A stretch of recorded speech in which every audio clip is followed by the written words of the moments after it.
The Icons of Real Estate Podcast. Are you ready to learn the proven money-making secrets from top-producing icon agents? Ready to skyrocket your business? This podcast is for you. Tune in every week with your host, Tomasz Fonseca, and find out how to implement proven strategies to 10 times your business. From $3 million to $30 million in just 12 months. Brought to you by the Masters at Real Estate Marketing, Arter SEO.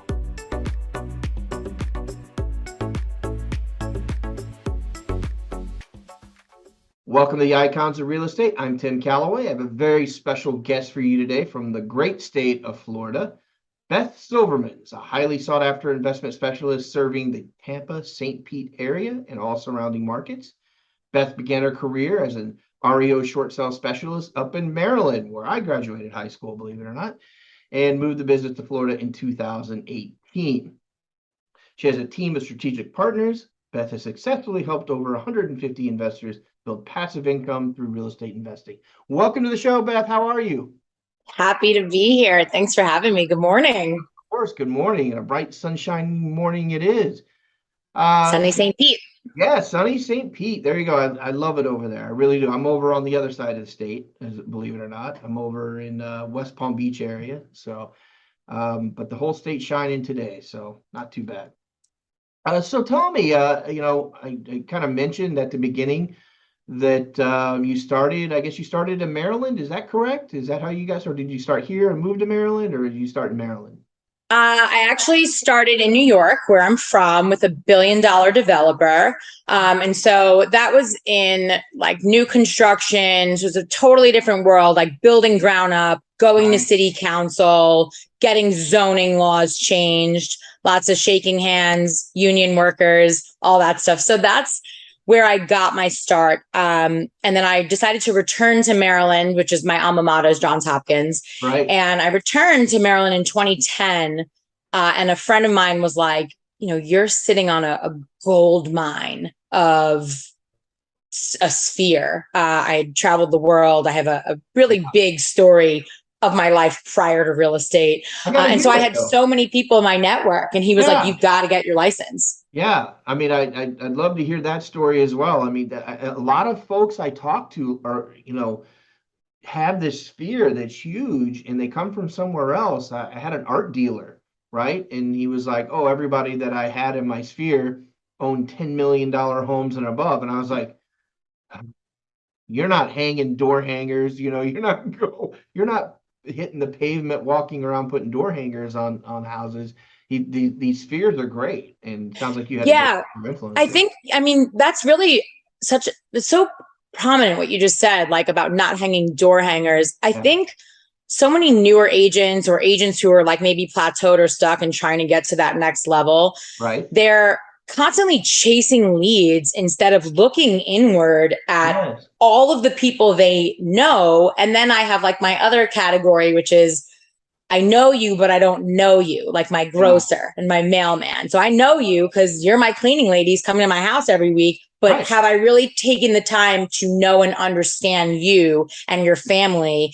And think about it. My cleaning lady, she does how many houses? She's one of the greatest resources ever.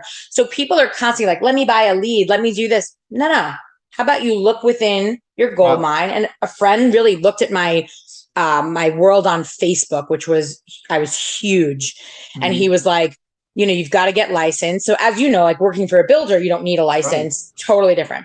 And so I get my license, and very lucky, I ended up partnering with an asset manager of a bank, and I became an REO agent. I was at a 100% boutique brokerage. I had no training, no education, had no idea what I was doing, but I was smart. I had hustle. I had grit. And before you know it, the little shells that the bank gave me started out with like these $40,000 boarded up shells in West Baltimore. Right. They advanced into $1 million listings, and it was a pretty good time for quite a while. Such a great learning experience as well, right? I mean, you learned so much from that. Yeah, it was an amazing time. That was like 2011, 2012. And there was so much shadow inventory. There was so much REO inventory. And this is really before like HGTV was this big thing. I don't even know that like we called them flippers. They were always builders to me. It's so funny because those terms are so different now. But I never thought of it as like, I'm door knocking. I was like, okay, I just know this neighborhood and I know that these people just looking at their house, they probably need to sell. And I just, I never thought like, oh, I never thought like, oh, this is a thing and let me research how to do this. No, I just knocked on a door and I said, I'm looking at your house from the exterior. I have somebody that'll give you cash for it. And my goal was very selfish. I was always trying to get all the sides of the deals in my mind. If I knocked, you sold, they bought, I had an exclusive. Once they flipped, I had the exclusive right to list. And generally I could find that buyer as well. Right. I was very money motivated. Sure. Yeah. Fortunately, unfortunately, that's how most start. I mean, I don't know anybody that goes into real estate saying, well, I just want to work constantly. And that's why I'm doing it. It is about money, but we do work constantly, right? I think anyone gets in this career and they're like, I became a realtor because I want to control my time and control my schedule. Well, that's not going to happen until you're a top producing agent. Right. And even then, when you're constantly trying to level up and scale and scale and scale, it's a long time before you truly are a CEO and you step outside of the business. Right, for sure. So tell me about the migration down to Florida. I mean, Maryland's a great place. As I said, I graduated high school there. It's a great, as far as real estate market goes, around the Baltimore, DC area. What was all of a sudden this impetus? Hey, I got to get down to Florida. It's such a great question. So growing up in New York, I grew up with houses in Miami, Fort Lauderdale. That's just what we do. Boca, Delray, West Palm. Those are my people. Right. So I'm right there. You only know the Atlantic, right? Yeah. And so in Baltimore, it was like 2012. And I met a friend and he was like, I'm from St. Pete. And I was like, where's that? And he's like, outside of Tampa. Where's that? Gulf of Mexico. Yeah, I don't know. If it's not Miami, it's not real. He's like, get on a plane. Right. So I got on a plane in 2012 and I wasn't totally convinced. But according to Facebook, from 2012 to 2017, I came back here almost 50 times. Oh, wow. Yeah. And so in 2014, I expanded my license to Florida, not really knowing what I was going to do with it other than like sell my grandparents' houses when they passed away. Like eventually my friends' parents from Long Island would all buy here. So I wasn't really thinking other than let me just get this out of the way. And then, Baltimore is just not a safe place. I have a lot of pride for that city. I love it very much. But it is literally the number one most dangerous city in the country. Yeah. And I had a couple of friends who were murdered and robberies gone wrong. Okay. And so there's a much bigger part to my story. I am a cancer survivor in my 20s and I didn't beat cancer and go through everything I went through to kind of be living in, excuse my French, but just someplace I shouldn't have been. And for me, so on a hope and a prayer and a whim and not knowing what I was doing, I came here. I knew one person, one neighborhood, and I was just like, well, I'm going to do this. I'm going to start this all over from scratch. And I really thought that like I would close my first deal within like 3 months. Cause I'm like, I've been doing this for years. Like how hard could this be? And I got here and I didn't know who my client was. I thought I knew what I wanted it to be. Mm-hmm. And I took all the measures in order to do that. And man, I was hustling up and down Beach Drive, talking to everyone with a pulse. I mean, if you know me, like I was sitting at a bar of a very popular restaurant filled with tourists, filled with people who live in all the multi-million-dollar condos. Man, I would put my phone on airplane mode because, then it can't ring. Right. And I would pick it up because nobody's there. And I would have this loud kind of obtuse real estate conversation. And I would then hang up my fake phone call and I would look to my right and look to my left. And I was like, I'm so sorry. You guys know real estate never sleeps. And this would open up these conversations with all these people to my right and to my left. And before you know it, I'm picking up clients and listings. And, you know, there obviously no REO inventory. The flip inventory is not a game that this market was supporting. And so I said to myself, all right, B, like take it back to basic. Like, what do you know to be true? And what I know to be true when you work with investors is you do not wait for them to come to you. You bring the opportunity to them. And so I spent every day really studying the MLS. I prided myself on that in Maryland. Like, I could tell you any street, the value of having a half bath, a parking pad, every dollar. And so I wanted to gain that here. And the only way to really do that is to just kind of start selling in all these different areas so you learn them. And I was like, I'm finding the deals, and I'm picking up the phone, and I'm calling my investors in New York and in Baltimore and my friends all around. I'm like, yo, if you guys trust me, like, we've made money together in the past. Yeah, this is where we're headed. And, then they trusted me. And when I tell you the level of money everyone has made, it's been wild. And so then a year ago, once again, I called them up and I was like, all right, guys, I'm partners with this new platform. It's co-living. It's called Padsplit. It's going to go IPO. I'm like, this is it. Be an early innovator. And I call them like my trusting six. Like, I got these 6 guys who've been investing with me for 10 years, and the amount of money they've made is insane. And we all go way back, and they trusted me. And they took the leap to a new platform. They are the highest paid hosts on the platform.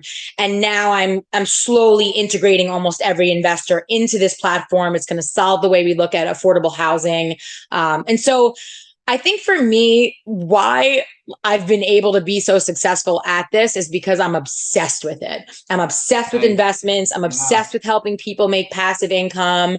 And it goes back to my life and the series of events that happened of why I was never able to invest for a really long time, and what I did to kind of bridge that gap. And man, I got to tell you, being an investment specialist, the riches are in the niches. Yeah, for sure. Yeah. So what are your niches? I mean, tell me about the properties you're looking at. That's a big swath of area: Tampa, St. Pete, Clearwater. Because I know the state of Florida so well.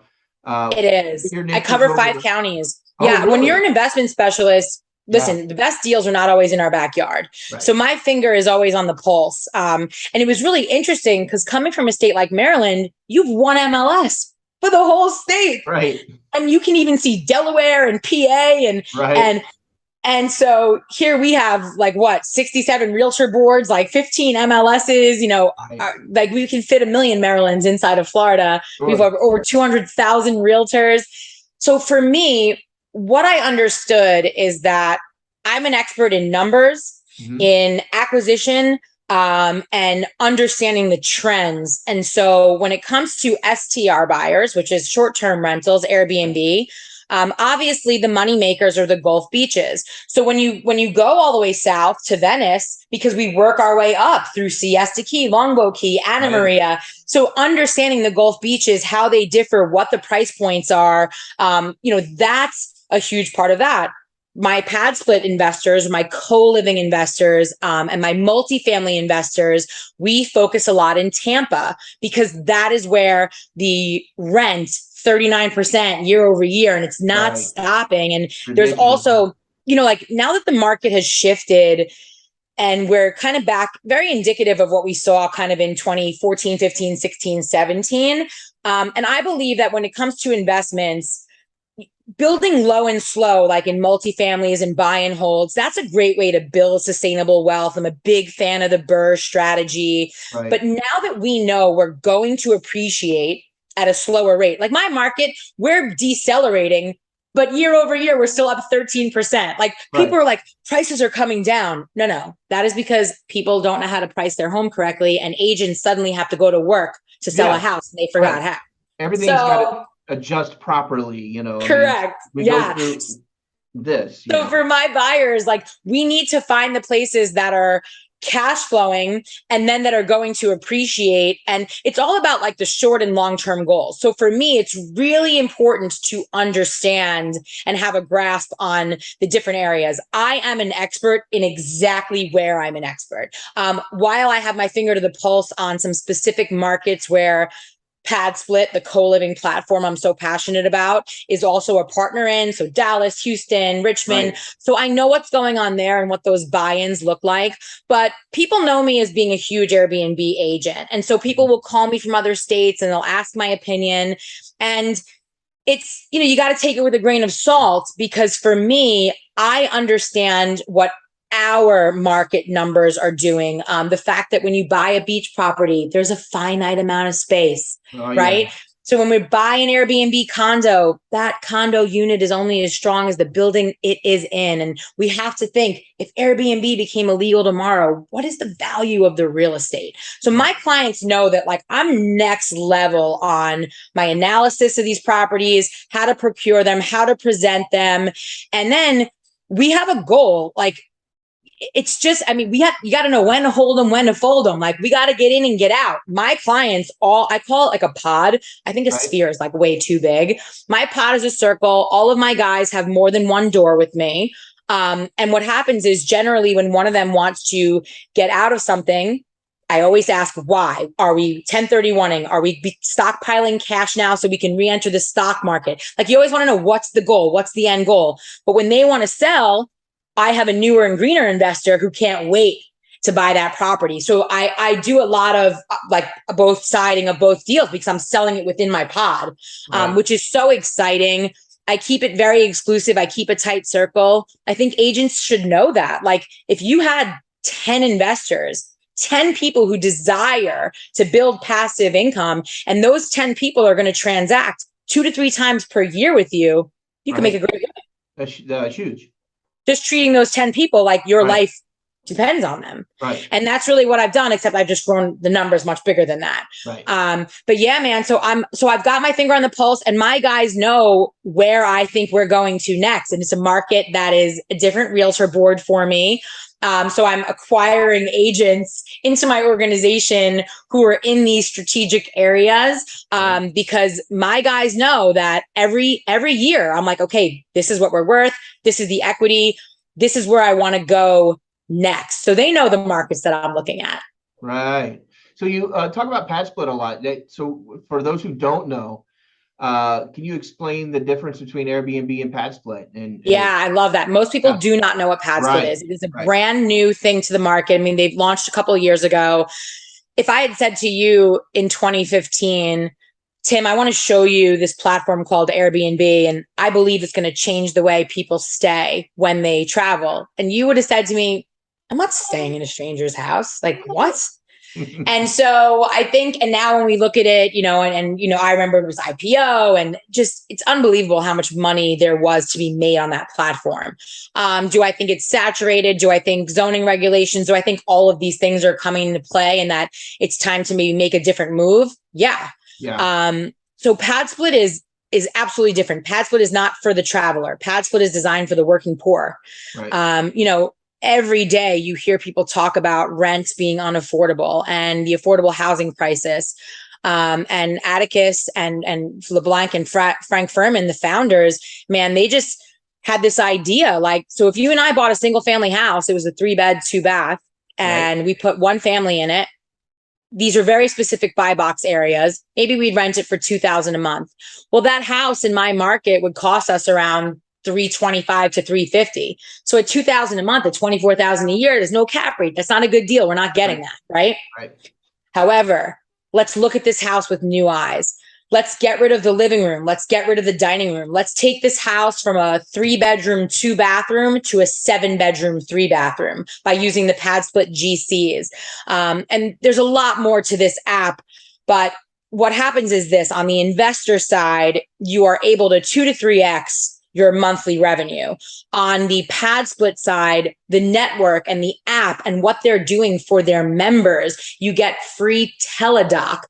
You're not affording first, last, and security when you're working poor. So the move-in fees for these are like $100. The room is furnished. There's a lot of rules. You pay by the week. You stay by the month. Obviously, that's county regulations. The average stay for a Padsplit member is 10 months. Oh, wow. Yeah. So you get free teledoc. Padsplit reports to this company they use, Isuzu, to like get your rental monies to FICO to help you build your credit. Yeah. This is a passion. This is a platform with passion and purpose. Deal. Yeah, that's a game changing. Yeah. I mean, yeah, I'm a huge partner of them. Yeah, the timing's huge too, because it's not just here in Florida, right? I mean, it's Correct. everywhere. They started in Atlanta, and now we are in Houston, Dallas, Richmond, Indianapolis, Tampa, Orlando, Jacksonville. Vegas just launched, and I can't tell you the 3 cities that are coming next year, but they're really exciting places. And so this is a big deal. I think this is going to go IPO. I think this is the future. And so I am, listen, a lot of my clients are like, hey, you want to make a video, is Airbnb over? Whether you want to say it's clickbait or whether some of my client base is going to be angry with me, I believe that Padsplit and co-living is the future, and this platform really has a handle on how it's done. And as an investor, when you see these numbers, you can't unsee them. Right. No, I think it's great. I look forward to seeing more out of that and hearing, what's going on in that avenue. So we've heard about, how you got started, and we heard about today and what you're doing now in the area. Tell me about the next 5 years. Where's Beth going to be in 5 years? What's going on? How are you going to get there? Yeah, so I don't think 5 years down the road. I got cancer at 26. I was supposed to be dead at 30. Days, right? Yeah. So like for me, I spent 10 years fighting to stay alive. Right. And then there was another, 8 years of putting my life back together after cancer and digging out of that debt, and which has been wild. In the last 3.5 years, I joined EXP. The company changed the trajectory of my life and my well-being and my health. And so it's been wild when you get around a group of people where there's so much collaboration and there's so much support and there's so much opportunity. It's wild what happens when you take someone like me who's a hustle and grinder, and then you give me the vessel. What has happened has it's been remarkable. And so, yeah, I was able to get out of $250,000 of cancer debt, purchase houses, cars, building properties. And it's happened in such a short amount of time. They say success compounds. So for me, in 2023, I'm going to take Padsplit to the next level. I'm going to go on a tour of all the cities they exist in. I want to not just meet investors. I am looking for realtors who are looking to understand how to succeed in the investment niche in the residential space. I want to teach them. I want to partner with them. I want to show them how I've become so successful with this platform in my market, best practices. So I'm going to go on a tour, take my media crew with me, and, talk to investors and realtors alike. But this is so really moving to something that I'm so passionate about is such a good feeling. One of my agents, he is ready to start a team, and that's really exciting because I'm so excited to help him cultivate, grow, scale, coach, mentor a team of agents, and that'll be local, which will also help me as well. So I can, have all the minions running around that I need. Right. But beyond that, really my goals are really into like my own investments, being really strategic about other markets, what I want to buy, really planning with end goals in sight. But yeah, 5 years. I mean, I gander I'll be doing this on just a much bigger platform with much bigger numbers, which is wild because it's so great right now. Right. And I did hear, like you said, building agents as well. I mean, that's the CEO hat right there, right? It really is. I started just being a mentor. When I joined EXP, I was like, where can I add value? I wasn't yet an icon. I wasn't yet an influencer. So I was like, man, I want to give back. This company is so good to me. I started as a mentor. And I think for agents who are like consistent cappers, going for icon, being a mentor is one of the greatest ways to sharpen your skill sets and become so much better at what you do. And it challenges you. I think being a leader is probably the hardest role I've ever had to step into. I'm a lone wolf. Like, I love everything about being a solo agent. I have a huge support team, but I love, and now, I've got 40 agents. And for me, I want to do right by them. I never want anyone to think that they need to shadow the business that I've created or how I am or who I am. I am unbelievably authentic. I've never really met anyone who's quite like me. I'm not a poodle, I'm a bulldog, and my clients know and respect that. And for me, I support what anyone else wants to do and what their goals and dreams are. I don't support people who don't get up and put the work in every day. There you go. I love that. I think that's awesome. That's awesome. So if someone wanted to get in touch with you, whether they're an investor or maybe there's someone to look in who are a realtor and want to make the change, how would they get in touch with you, Beth? The best way is Instagram. I know that sounds so cliche, but it really is. Cliche. It's at Florida Moves with Beth. And really, Instagram is the way. I get probably like 100 text messages a day. And there's a call button right from there that you can call me. Florida Moves with Beth. You can hit me up on my website. You can try me on Facebook as well.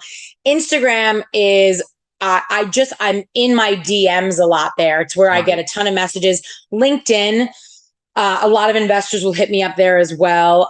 But for me, Instagram is really the quickest way. People should know that I do have my notifications turned off. So I only turn that stuff on when I'm actually ready to dedicate the time. That's excellent. That's good advice as well. I'm going to give you the last word. I give all our guests the last word. If you have anything to say or anything we didn't cover, or maybe you want to talk about your favorite puppy shelter. Any last word? I should definitely not end this by saying I'm not a big fan of, babies, dogs, cats. I'm a fan of real estate. I'm obsessed. Everyone's like, what do you do for fun? I talk about real estate. I think about real estate. I read about real estate. I think what's so important is, I was broke.